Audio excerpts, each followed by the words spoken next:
are the Nissan Micra, loved by those who hit bingo night and like to play the odd spot of bridge. The Kenny G of the small compact segment, if you will. But Nissan is hitting back with its all-new Micra. So forget everything you've ever thought about the Micra being a bland and boring shuffler from A to B. Take those thoughts, lock it in a box and throw away the key. Because the Beyonce Micra is here to shake things up. And what a segment it is. The Volkswagen Polo, Ford Fiesta, Hyundai i20, Renault Clio, Toyota Yaris. Should I go on? I think you get the point. The Micra has to shine like it has never shined before if it wants to compete amongst these rivals. So does it have what it takes? Let's take a look. Before I get into it, for those of you who are slightly more budget conscious, don't fret. The old Micra Active will still be offered locally. This new Micra has been completely redeveloped to compete in the upper reaches of the B segment, as you can probably tell by the far more mature and edgier styling. This is of course in an effort to lure the youngins. It is lower, wider and longer than the previous model and incorporates many of the current Nissan design cues, including the distinctive V-grille. These orange accents on the splitter and the wing mirrors are optional extras, but add some life to the design. A cool party trick is that of the rear door handles, which are hidden in the trailing edge of the C-pillars.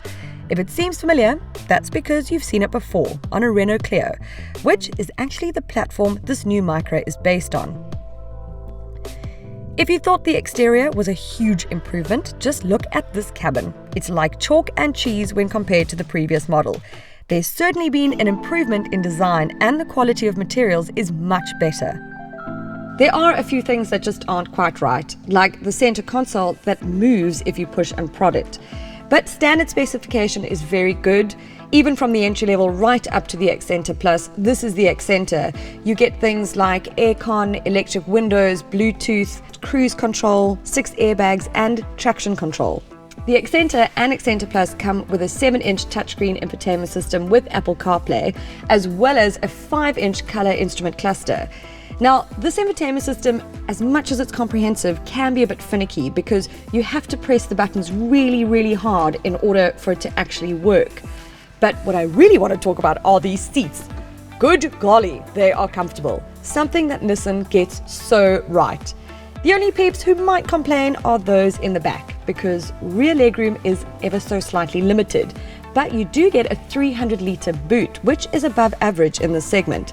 So it's really a toss-up between passengers or luggage. All Micras are powered by a 0.9-litre turbo petrol engine, the same you will find in the Renault Clio. It pushes out 66 kilowatts of power and 140 newton meters of torque, fine for those stop-start city drives. One might even refer to it as perky. If you're heading up hills, however, you will need to gear down rapidly as not to run out of puff. Highway cruising is smooth and comfortable though, thanks in part to a really well-insulated cabin with minimal road and wind noise. The engine is mated to a 5-speed manual transmission, which we found to be smooth and direct in changing gears. And with the small engine comes a small claimed fuel consumption of just 5.1 litres per 100 Ks. But you'll have to be particularly light-footed. We averaged in the 5s on the open road, but got closer to 7 litres per 100 Ks in town. Kicking off the range is the Vigia, which will cost you 233,500 Rand, and then going right up to the top spec Accenter Plus, which will see you forking out 272,400 Rand. But Nissan predicts it is this mid-range Accenter at 257,400 Rand that will move the most volumes, expecting to sell around 300 a month. And from what we can see, the only real difference is the smaller 16-inch wheels and the option of a colourful interior. We think Nissan deserves a round of applause for taking a somewhat bland product and elevating it to something with a bit more life and fun to its design. Given Nissan's previous offerings, it will be a while before the Micra is considered a premium B-segment player. And although not completely faultless, if customers can shake those previous perceptions, the Micra could effectively compete with the top sellers Fiesta and Polo.